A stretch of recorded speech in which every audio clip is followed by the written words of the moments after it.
Mete o bedelho, sem babulagem, sem fuleiragem no conselho.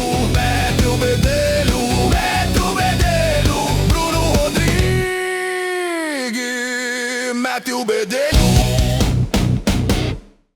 Muito boa noite, estamos começando mais um episódio do O Bedelho e hoje eu tenho o prazer de conversar com um deputado estadual mais antigo da Assembleia Legislativa, 8 mandatos. Tem aí um currículo invejável, viu? Só presidente da Assembleia Legislativa ele foi por 2 mandatos.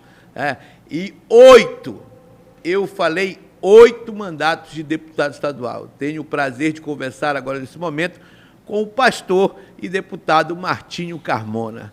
Seja bem-vindo ao Bedelho, Carmona. Antes de te dar a palavra, quero também dizer que hoje nós temos aqui a participação especial do nosso repórter Ricardo Santana, que está aqui do nosso lado e vai nos ajudar nessa sabatina ou nesse bate-papo, pode-se dizer, né, Ricardo? Melhor o bate-papo. Bate-papo, Nós não somos muito bons de sabatina. Tudo bom, querido?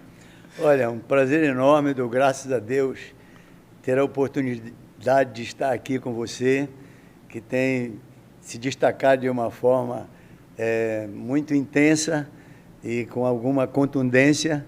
E nós estamos aqui para bater esse papo, trocar essa ideia e realizar com muita alegria essa nossa entrevista. Deputado, o senhor tem aí 30 anos de ministério pastoral. Basicamente, o seu tempo de pastor com o tempo de deputado estadual. Se conciliam muito, né? Dá para conciliar essa área ministerial? Como é que o senhor vê isso, ser pastor e deputado ao mesmo tempo? O que lhe beneficia, sendo os dois, e o que prejudica? Me diga aí. Olha, você sempre faz perguntas assim, metendo o bedelho, né? Meter um pouquinho o bedelho nessa situação. Não, mas eu acho que você explora do seu entrevistado o melhor. Então, eu queria fazer uma pequena correção.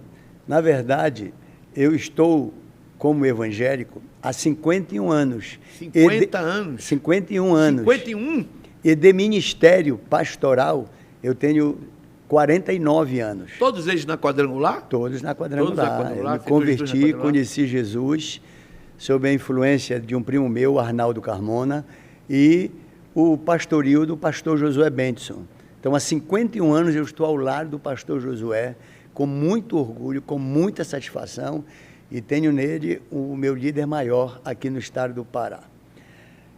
E tudo começou com essa dupla função, quando eu fui desafiado pela própria igreja para exercer um mandato. Eu não tinha a mínima pretensão, eu já era pastor lá na Cremação, e aí, com essa vacância que estava tendo e o crescimento bastante expressivo da Igreja do Evangelho Quadrangular no Pará, nós fizemos um plebiscito interno para saber qual dos pastores atuais, na época, teriam a maioria ali indicando.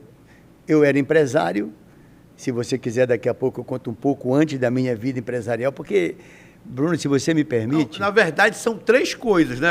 O senhor continua empresário, né? Continuo. O senhor é um homem de negócios. Eu acompanho a sua história há algum tempo. Não os 50 anos, mas acompanho a sua história, né? E sei que o senhor tem o dom de ganhar dinheiro, viu? Nessa questão empresarial, viu? E isso é um dom, viu? Certo. Deixa eu lhe dizer, só para esclarecer bem para os seus telespectadores. Exato. Eu, na verdade, eu nasci, cresci e me desenvolvi numa invasão. Até os meus 14 anos, eu morava na Curuzu, entre Pedro Miranda e Marquês. Meu pai era um frentista de posto de gasolina. E cresci, meu pai era um homem de pouca cultura, mas de uma responsabilidade como pai exemplar. Nós nunca tivemos, senão, comida na casa. Era o que nos diferenciava de alguns vizinhos, que isso tornava uma pessoa, uma família mais destacada, se tinha o que comer. E graças a Deus, Deus e o meu pai nunca deixaram faltar alimentos. A partir daí, quando eu tinha uns 15 anos, meu pai sofreu um acidente, mudou toda a regra da nossa vida. A minha mãe vendeu a nossa casa e compramos uma pequena taberna, um comércio, só para sobreviver na área alimentar. E foi crescendo, crescendo. Quando eu tinha 19 anos... Quantos irmãos, pastor? Somos 6, eu 6. e mais 5. Um irmão e 4 irmãs. O senhor é o mais velho, Mais novo. Mais novo? Sou o mais novo. E aí, quando eu tinha 19 anos e meio, eu ouvi falar do Evangelho. E aquilo me impactou muito. Aquilo realmente mexeu com toda a minha ex-estrutura. E eu fiquei assim muito encantado com o Evangelho, com a leitura da Bíblia. Tanto que eu não passei em 2 vestibulares para engenharia mecânica, porque eu ia para as aulas, mas eu não queria estudar, eu só queria saber da Bíblia. E isso, de certa forma, até me prejudicou um pouco. Mas, abreviando, eu não passei em 2 concursos na UFPA para engenharia mecânica. Porém, quando eu me converti, meu pai, lamentavelmente, aos 22 anos, faleceu, e minha mãe sugeriu que eu casasse com a minha atual esposa, Rai, com quem eu já namorava há 6 anos. Eu conheci ela quando ela tinha 15 anos e eu tinha 16. E aos 22 anos, nós casamos. E aí, eu não tinha salário. Era uma coisa muito difícil. Eu disse, mãe, como é que eu vou casar se eu não tenho nem casa? Nem o quarto é só meu, é meu e do Antônio. Ela disse, mas casa que eu gosto da Rai, e eu quero que vocês venham morar aqui em casa. Eu digo, tá bom, então eu só vou trazê-la, porque eu já estou aqui. Ela disse, tudo bem. E por que eu estou falando isso? Porque quando eu me converti e comecei a me dedicar ao Evangelho, um dia eu fiz uma oração, porque eu já estava constrangido de não ter dinheiro para nada. Até para a igreja eu ia a pé. Eu disse, Deus, me dá uma oportunidade, abre uma porta para mim. E de repente, Bruno e Ricardo, eu li nos classificados um anúncio muito tímido de que uma companhia de petróleo, a Atlantic, precisava de um funcionário. E eu fui para lá às 6h30 da manhã, mas a porta só abriu 7h30.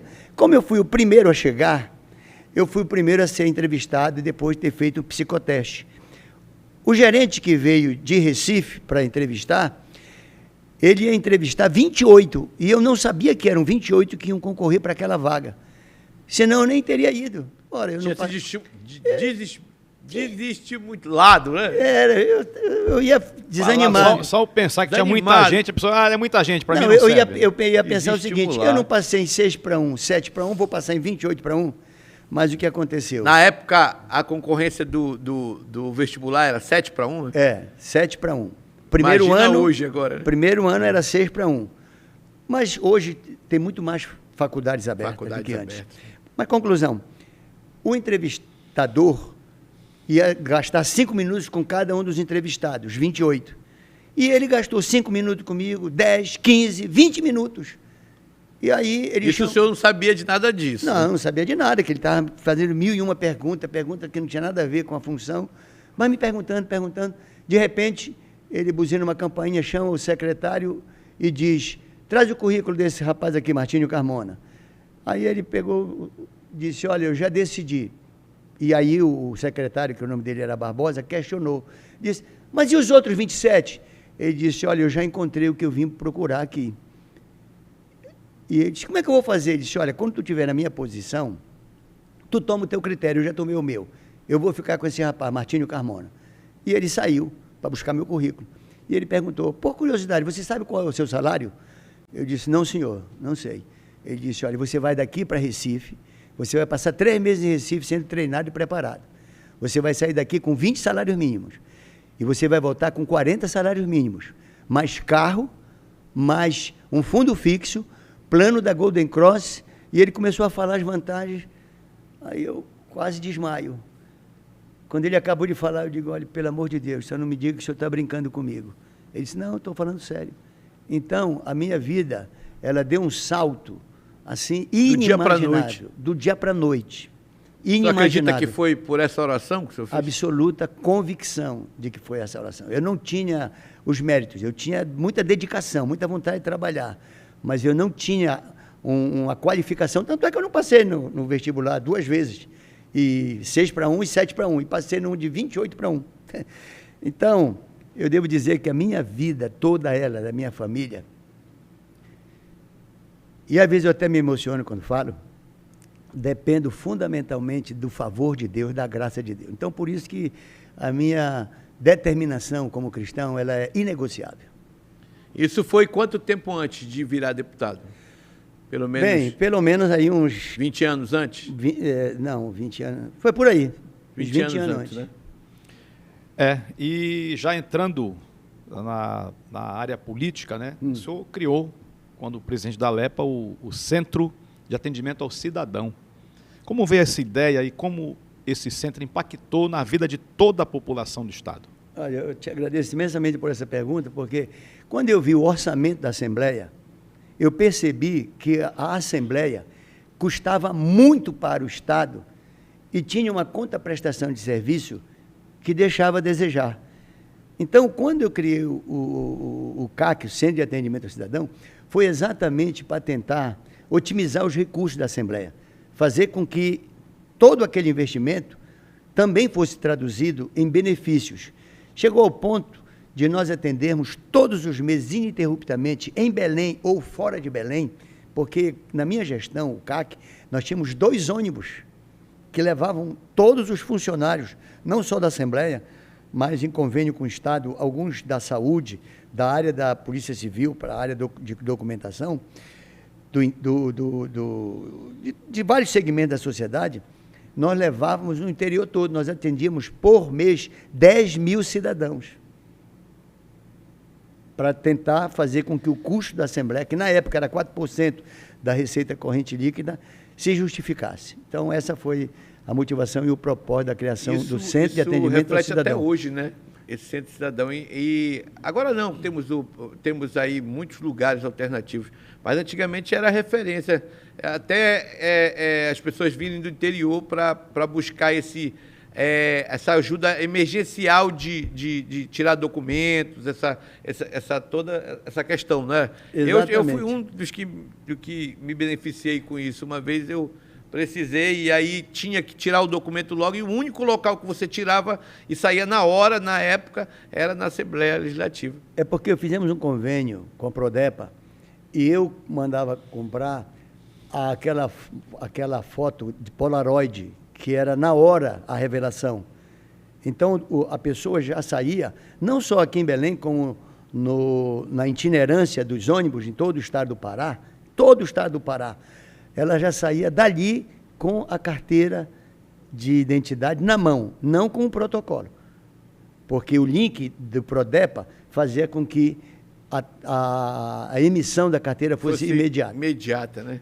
Isso hoje é normal. E até hoje é assim, né? Nas ações que são feitas aí o começo disso nos bairros, né? Foi nessa época. Exatamente. Né? Mas, deputado, eu quero ainda aqui trazer a nossa audiência. O senhor foi o relator da lei que criou a taxa mineral. Como isso reflete... Quando a gente fala em taxa mineral, fala em minério, parece um negócio tão distante do povo, né? Uhum. Mas eu gostaria que o senhor respondesse da seguinte maneira: como isso reflete no bolso do trabalhador? Olha, essa é uma luta desde o meu primeiro mandato contra a companhia Vale do Rio Doce, hoje a Vale. Porque a Vale sempre foi uma vampira do estado do Pará.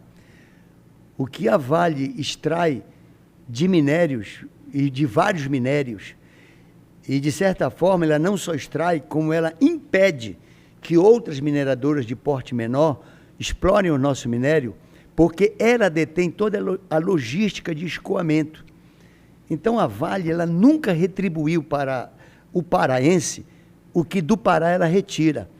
E quando nós, por muita insistência, corrigindo todas as investidas jurídicas da RAI, conseguimos apoiar, na ocasião, a taxa mineral, mas hoje já não é mais taxa, já é a contribuição mineral. Isso significou que o Pará passou a ter recursos para investir, porque o melhor gestor consegue ter da receita corrente líquida até 15% de liquidez para investir. E com a implantação da contribuição mineral por parte da Vale, através da lei, o Estado começou a ter, na época, olha, foi tão negociado isso, que era para eles pagarem 3 unidades de referência. Mas o Jatene, na época, que foi em 2012, ele aceitou que ela pagasse apenas uma, para que ela não recorresse. E o que nós íamos, na época, recolher 150 milhões mês, ela passou a recolher 50 milhões mês. Isso é uma diferença muito grande. Muito grande, mas isso foi para evitar que ela entrasse com recursos no judiciário e procrastinasse ainda mais e a gente não ia receber nada. Então, na temática, nós achamos que era melhor 50 milhões na época do que nada. E isso veio acontecendo. Quando o Helder assumiu, passados uns 2 anos do Helder, ele percebeu que ele poderia negociar melhor. E aí ele cobrou as 3 unidades de referência. Então, o que nós recebíamos 1/3 na época do Jatene, hoje o Estado recebe 3/3.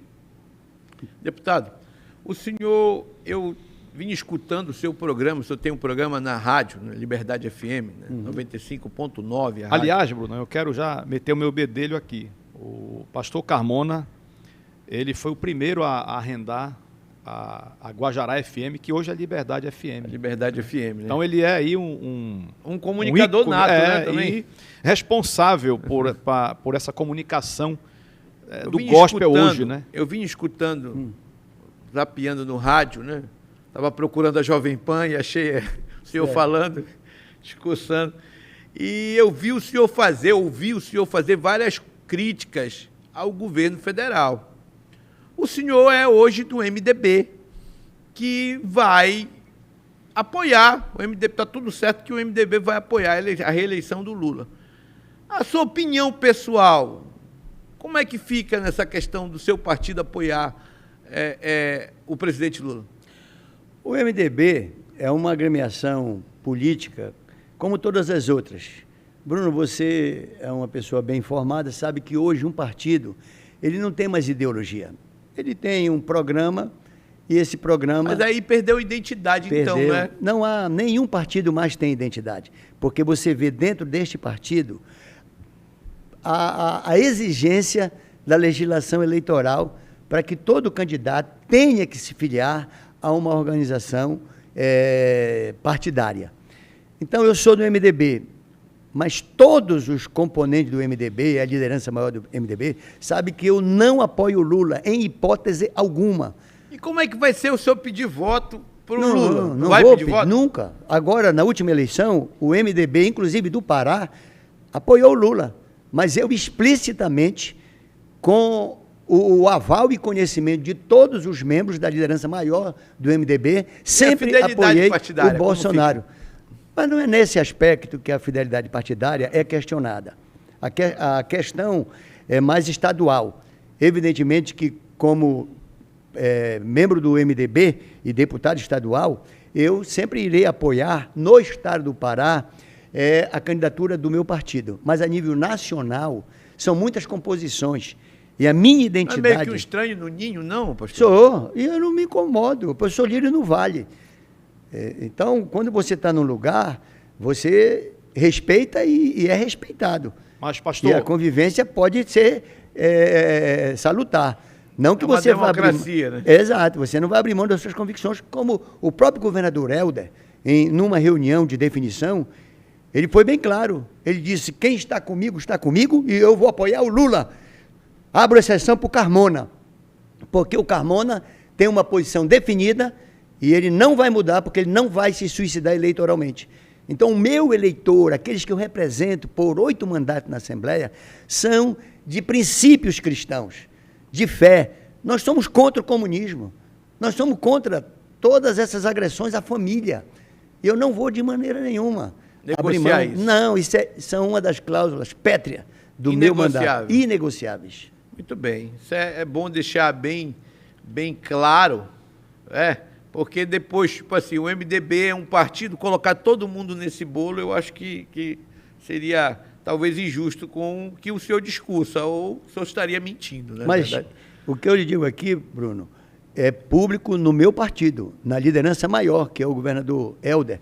Como é que o senhor avalia o governo Helder? Olha, eu já venho de vários governos, né? 8 governos, 2 do Almir, 3 do Jatene, 1 da Ana Júlia. Não há parâmetro de comparação. Quem chegou mais perto do que o Helder fez foi o doutor Almir Gabriel. E muito focadamente na área metropolitana de Belém. Em Belém, o doutor Almir deu um upgrade muito grande. Mas o Helder não consegue sequer inaugurar a multidão de obras que ele tem espalhada por todo o Pará. Então, em termos de trabalho, até o doutor Almir, o Helder superou. Eu nunca vi uma pessoa com uma intensidade de trabalho tão grande, mas tão intensa quanto o Helder. Como é que o senhor vê esse cenário político hoje? Está se desenhando essa campanha, essa próxima campanha? Olha, é uma campanha difícil. Difícil porque você joga sempre com quem está há 8 anos governando o Estado, né? Fez muito, mas naturalmente não fez tudo, contra quem apenas gera uma expectativa. Você acha que a Hanna será uma boa governadora? Olha, eu tenho... Digo, não como candidato, assumindo Isso, agora. isso, é. Foi dito que ele vai renunciar, né? Dia 28 de março. Ele renunciará e ela assumirá o governo do Estado. Tivemos uma reunião na última segunda-feira, onde eu fiz essa pergunta e ele respondeu com essa informação que eu estou passando. Ela, tecnicamente, é extraordinária.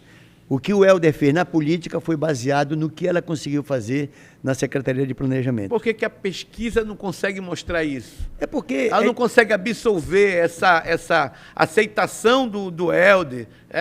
Olha aí, 80% aí de aceitação. Isso. É o segundo governador mais bem aceito, mais bem avaliado.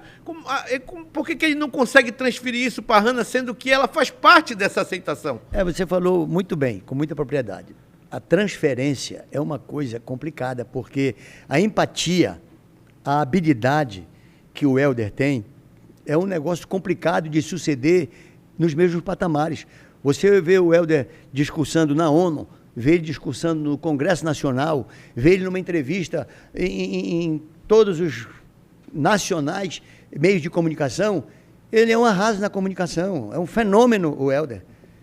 E aí vem a Hanna, que tem um extraordinário perfil técnico, mas, naturalmente, ela não tem a habilidade, a escola política, mas ela está agora engatinhando.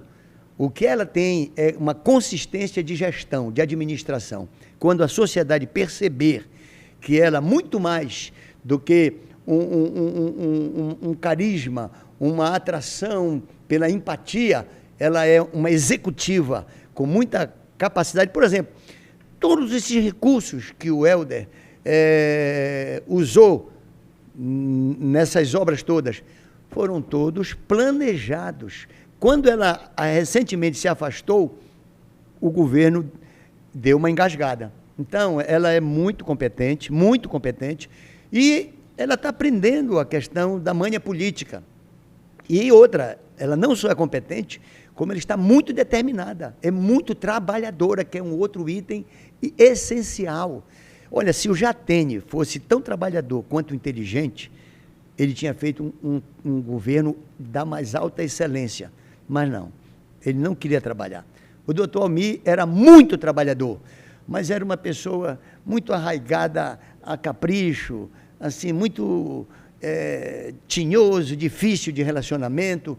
E o Helder tem todas essas habilidades. É difícil você chegar no patamar que o Helder chegou, por vários motivos, que são até intransferíveis, como você mesmo falou. O senhor acabou de falar aí da Vale, da cobrança da taxa. O senhor foi aí autor da lei que isentou as igrejas a pagarem ICMS. Tem um benefício aí aos templos, né? Mas causa muita repercussão e causa, como é que eu posso lhe dizer, críticas sobre a isenção da igreja. Por que a igreja teria que ter isenção? Aí eu lhe pergunto, foi só a igreja que tem isenção? Os centros também, de outras religiões também, católico, igreja católica, também se beneficiam dessa isenção? Olha, na verdade... Tem que ter coragem para fazer uma lei dessa. Mas eu apenas rebati o que está na Constituição Federal. A Constituição Federal, ela isenta de tributação os templos religiosos. Eu apenas rebati para o Estado do Pará, naquilo que pesa muito nas igrejas. E como você perguntou, todas as igrejas, não são as igrejas evangélicas, são todos, as igrejas católicas todas. Eu recebi o maior agradecimento por essa lei, foi exatamente da Igreja Católica. Ela foi a mais beneficiada, porque ela é a mais bem organizada, sob o ponto de vista da documentação do seu patrimônio. Então, para ela foi rápido e fácil se habilitar. Quando a gente está falando no Helder, veja bem, eu aprovei essa lei em 2014, mas o Jatene, com ela aprovada, ele regulamentou de uma forma tão difícil que era inexequível obter o benefício da isenção do ICMS na cota. Muita burocracia. Muita burocracia. E olha o que aconteceu. O Jatene foi governador por 3 mandatos. O Helder, em 2019, ele assumiu o governo, ele simplificou de uma tal forma que, no primeiro ano, nós já tínhamos mais de 3.600 templos desfrutando dessa isenção, que é constitucionalmente a nível federal. Eu apenas rebati para o Estado. E, graças a Deus, os templos foram isentados em 33% da sua conta de energia elétrica. Outra coisa... Isso é uma somatória imensa, né? Imensa. Agora, por quê? Porque, veja bem, houve, por parte do Ministério Público, muitas denúncias que as igrejas faziam muito barulho, incomodavam os vizinhos. E aí foi necessário climatizar a maioria dos templos, para evitar esse desconforto para os vizinhos. E quando você climatiza, você aumenta em muito o consumo de energia elétrica. Eu acho que é a maior carga, né? Pois é a maior carga. Então, foi apenas uma compensação. Praticamente, o que acrescentou com o custo da climatização, a isenção veio e equiparou. Agora, com um detalhe, né, deputado? Não é apenas igreja evangélica ou católica, qualquer templo religioso. Templo religioso. Qualquer um. Qualquer um. O centro espírita, sim, qualquer um. Sim. O senhor tem aí 8 mandatos. É o recorde, né? O senhor é o deputado, decano. É o decano, né? Eu lhe pergunto, pensa em pendurar a chuteira? Não. Está pronto para mais um desafio, mais uma eleição aí? O senhor não pendurou nem do futebol, né? Olha, eu, como lhe disse no início... Mas joga bola ainda? Eu jogo tênis. Joga tênis? Tênis. Parou de jogar bola? Parei porque eu operei meus 2 joelhos. 2 joelhos. E eu tenho receio do choque, né? O futebol é um esporte de muito choque. Mas o cara é bom, Joguei né? muito, inclusive danifiquei meus joelhos jogando muito futebol. E hoje eu jogo tênis. Antes de vir para cá... Você exercita ainda? Eu estava jogando tênis, jogo 1 hora incansavelmente de tênis. Mas voltando à pergunta, o senhor pois é. pensa em se aposentar? Pois é. É pré-candidato? Olha, eu me sinto uma pessoa muito limitada, mas sempre eu dependo de Deus. Então eu vivo do favor de Deus. Eu tive um problema surpreendente no meu coração e eu pensei que eu ia parar. Mas quando eu fiz essa cirurgia no coração, eu voltei, com a graça de Deus, nas mesmas ou até em melhores condições, tanto que eu jogo tênis 1 hora e não tenho um pingo de desgaste, de cansaço. Então, me reabilitei. Operei meus 2 joelhos. E eu jogo tênis, que é pressão, o tempo todo arranque e freio, arranque e freio, arranque e freio, e não sinto nada. Então, como eu tenho uma boa lucidez e tenho também uma razoável experiência... Você acha que ainda tem muito a somar ainda? Ainda posso contribuir, posso contribuir, à medida que a gente vai passando o tempo, vai aprendendo mais e vai repassando aquilo que a gente vai absorvendo da vida e das experiências. Área ministerial, pastor. Nós estamos vendo aí tanta coisa acontecendo, né? E eu vejo que o senhor se posiciona muito firme nessa situação. A Igreja Quadrangular está unida no estado do Pará? Essa é a logomarca da igreja, é a nossa unidade em torno do nome do pastor Josué Bendtson. Eu já fui por muitos anos o primeiro vice-presidente da igreja e sempre tive a maior satisfação do mundo de ser leal de fato. Um crítico que pondera com a minha liderança maior, que é o pastor Josué, mas a exemplo até do que eu falo para minha família, minha lealdade a ele é expressa exatamente pela minha sinceridade.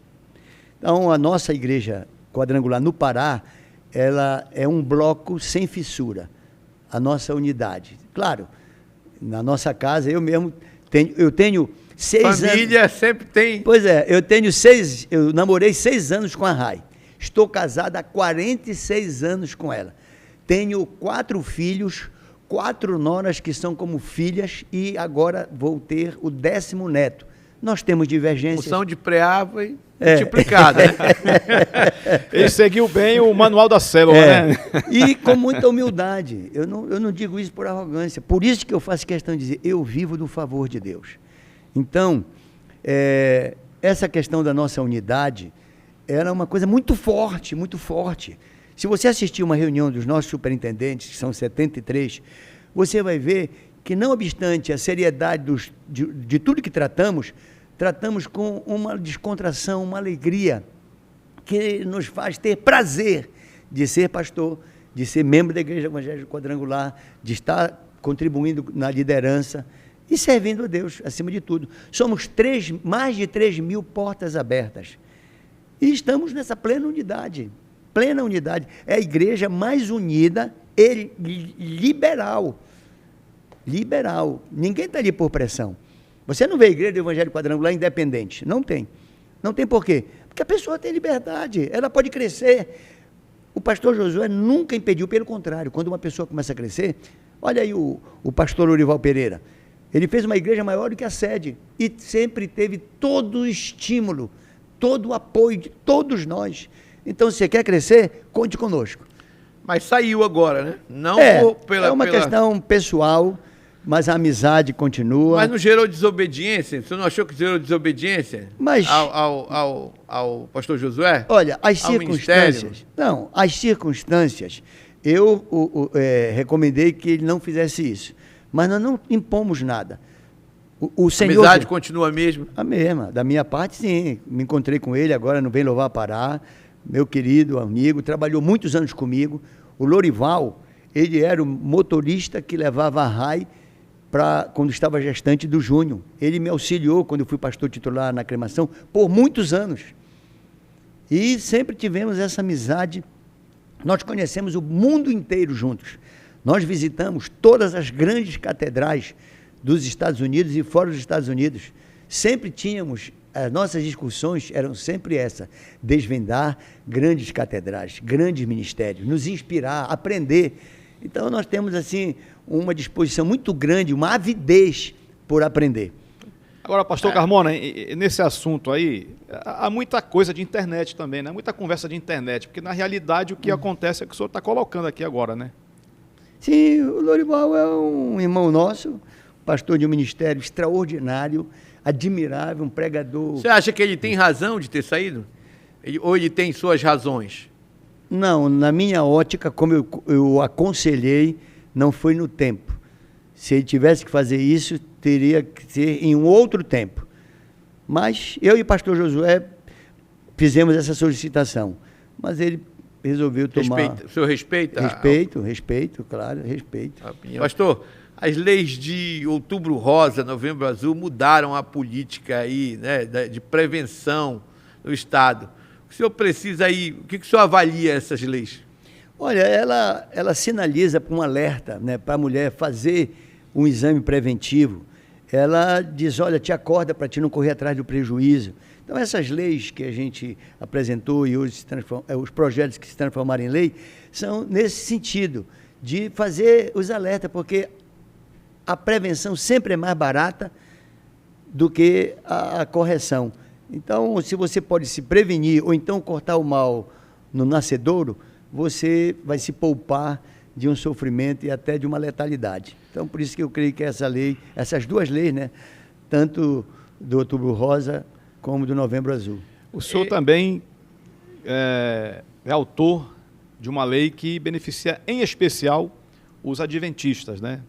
Por conta do sábado que eles guardam, e quando tem concurso no sábado, eles podem fazer no domingo ou em outro dia. Como é uma questão de respeito, né? Como é que o senhor avalia a receptividade dos adventistas em relação a esta lei? Olha, como disse o Bruno, é uma questão de respeito, porque eles guardam o sábado, são cristãos que guardam o sábado. E eles ficavam penalizados e prejudicados, ou era uma lei que impunha a eles uma desobediência à legislação ou à sua própria postura de fé. E com a manutenção da preservação da sua fé, que é não ter nenhuma atividade trabalhadora no sábado, essa lei veio para equacionar, para dizer, olha, nós respeitamos vocês. Eles entram numa quarentena na sexta-feira, ficam resguardados de contato. Vamos supor, se a prova for no sábado, eles não fazem a prova no sábado, mas eles também não podem ficar transitando como se nada acontecesse. Não vão para a igreja nem nada, ficam lá, respeitando a quarentena, e no dia imediatamente após o sábado eles fazem o concurso, e hoje toda a comunidade adventista agradece essa lei que respeita a sua fé. Carmona, vamos de achismo. Com que se desenha hoje. Lula, tu acha que o Lula será reeleito? Não. Mas Não. quem seria o nome na tua cabeça que poderia enfrentar o Lula e vencer essa eleição? A primeira opção para mim, sem dúvida nenhuma, seria o governador Tarcísio. Mas já declarou que... Mas essas declarações, no momento, não são as finais. Tu não acha que seria muito ruim isso para o Tarcísio? Eu acho que o pensamento dele seria, eu vou dar seguimento ao meu governo, eu, se fosse ele, faria isso, e num próximo cenário sem o Lula, seria muito mais fácil do Tarcísio ser eleito. Eu acredito que se o Tarcísio saísse a candidato à presidência e ele, por acaso, viesse a perder, eu acho que ele enterraria aí a sua carreira política. Será que esse não é o pensamento dele? Na verdade, pensando nisso, o que é que o senhor diz? Eu diria que essa é a maior conveniência para ele. Mas a sua pergunta foi quem seria o melhor nome para enfrentar o Lula? Eu, na minha convicção, na minha visão política, ele seria o nome que agregaria, inclusive, a força determinante da política nacional, que é o Centrão. Com ele, o Centrão, garantidamente, se uniria desde logo, desde o primeiro turno, com o Tarcísio. Em não sendo ele, em sendo tipo o Flávio Bolsonaro, evidentemente o Centrão vai para outra lógica. Ele vai dizer, bem, nós vamos deixar o Flávio concorrer pelo PL e aqui nós vamos tirar do Centrão um nome que esteja melhor na avaliação para concorrer, porque eles acham que eles podem tirar e garantir um segundo turno mais certo. Mas é só forma para negociar. Não, é claro. Forma para negociar cargo. Aí é entregar na mão do Lula. Mas eu acho que não. Vai dividir, né? Eu acho que nos dois cenários o Lula perde. Porque, primeiro, se fosse só com enfrentar o Tarcísio, eu acho que ele ficaria numa distância muito grande, porque à medida que o tempo vai passando, a economia vai mostrando todo o desgaste, todo o endividamento. Tirando o Tarcísio desse cenário, não tem ninguém aí para bater. Mas será que o Tarcísio não quer ou ele está sendo chamado a não querer? Não, as duas coisas, né? No fundo, como falou o Bruno, ele também é muito confortável, mais seguro para ele a reeleição. Por exemplo, aceitação muito grande. O PT está forçando com o Haddad para ser governador de São Paulo e ele não quer passar esse constrangimento de mais uma derrota. Não tem nome. O PT, a esquerda, não tem nenhum outro nome, nenhum outro lugar que não seja o Lula. E o Lula, ele querendo ou não, ele está numa descendência. Aí o PT reivindica a vice-governadoria aqui. O senhor acha justo isso aqui, o PT reivindicar isso? Tem nome, tem partido para... Eles estão Como é seu envolvimento com o PT aqui, estadual, nível estadual? Não, eu respeito. Ontem mesmo, aliás, terça-feira, eu fiz um pronunciamento contundente contra o Lula, porque o Lula, de uma forma deselegante e mentirosa, disse que 90% dos evangélicos vivem do Bolsa Família. Ele está acostumado a chutar números e ninguém confere. Isso ofende, não ofende? Ofende. E olha o que aconteceu. Eu fui para a tribuna e falei que o Lula não tem compromisso com a verdade, Pelo contrário, ele inventa nomes. Uma vez ele estava na Europa, ele disse, no Brasil, 30 milhões de crianças estão passando fome. E um assessor dele disse, presidente, calma, nós só temos 24 milhões de crianças no total. E o senhor está dizendo que são 30 milhões passando fome. Ele mesmo confessou isso. Ele joga números. E ele jogou com um agravante, que foi uma discriminação que ele fez. Você acha que ele estava cajibrado? Tá. Rapaz, olha, ele estava no palanque. 51, e ele ainda disse o seguinte, comigo não tem mais esse negócio de paz e amor, não. Agora é guerra. E outra coisa, pastor não gosta de mim. Pastor tem raiva de mim. E é verdade. Não é que a gente tenha raiva dele, a gente não gosta da mentira com a qual ele pauta a vida dele. É o tempo todo mentindo. Quando eu acabei do discurso, que eu fui bastante contundente e solidário, não só aos meus irmãos de fé, mas aos colegas pastores a quem ele quis constranger, acabei, não o ofendi, apenas discordei dele. Veio o deputado Carlos Bordalo comigo e pediu desculpas. Em nome dele? Em nome dele. Eu digo, olha, eu aceito, porque você é uma pessoa sensata, né? Mas eu até o perdoaria se o Lula me pedisse. Mas como foi o deputado que quando eu desci da tribuna, ele foi até a minha banca e eu estendi a mão, apertei na mão dele, porque eu convivo com os diferentes. Jesus, ele nunca se impôs para ninguém, Bruno. Jesus sempre se propôs. Carmona, voltando a esse assunto, só terminando a pergunta que eu te fiz, tá? O PT reivindica essa vaga de vice. Mas na tua cabeça, vem de que partido essa vaga de vice da Hanna? Olha... Qual seria a melhor composição para ti? Eu disse isso para o Helder e disse isso lá na Assembleia. O PT reivindica a vice porque ele acha que ele tem 20% do eleitorado. Quando ele disse isso... Mas não tem? Tem. Ele disse, nós queremos porque somos 20% do eleitorado. Eu digo, olha, por esse princípio, não será o PT, será um evangélico, porque nós somos 35% do eleitorado. Então, se você está partindo dos 25%, nós temos quase o dobro de vocês, 35% do eleitorado. E eu acho que, se o Helder quer ganhar a eleição com a Hanna, ele deve atentar para essa expressão poderosa e massiva de votos que são os evangélicos. Quem? O nome não se tem.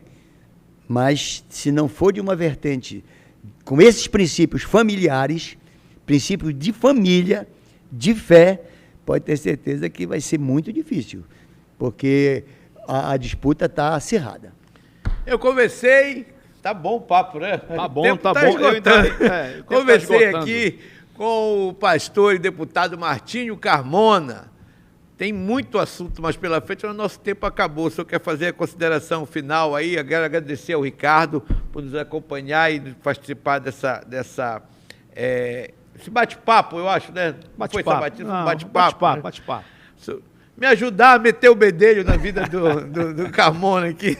Mas o senhor fica à vontade para falar com os nossos telespectadores, dar o seu recado aí. Mande um recado aí para o nosso público. Olha, eu sempre defendi e vou continuar defendendo os meus princípios cristãos. Eu estou ali defendendo esta bandeira. A família, sobretudo a família, caminho, ajo e reajo no temor de Deus, tenho a maior satisfação do mundo de ser um cristão. A minha vida, a vida da minha família toda é pautada na palavra de Deus, evidentemente que como um pecador arrependido, alguém que se recicla todo dia, eu estou colocando meu nome à disposição, apenas à disposição na hora certa, na data certa, de uma forma disposta a continuar servindo ao meu segmento e, naturalmente, à sociedade como um todo. Quero agradecer imensamente a cortesia do convite, que me honrou muito. Fiquei muito feliz quando você me convidou. E ao Ricardo, que é uma pessoa que eu já conheço há muitos anos. Foi um prazer enorme estar aqui e parabéns pelo crescimento permanente da sua audiência. Obrigado. Vou para o intervalo comercial e volto já. Sai daí não. Mete o bedelho.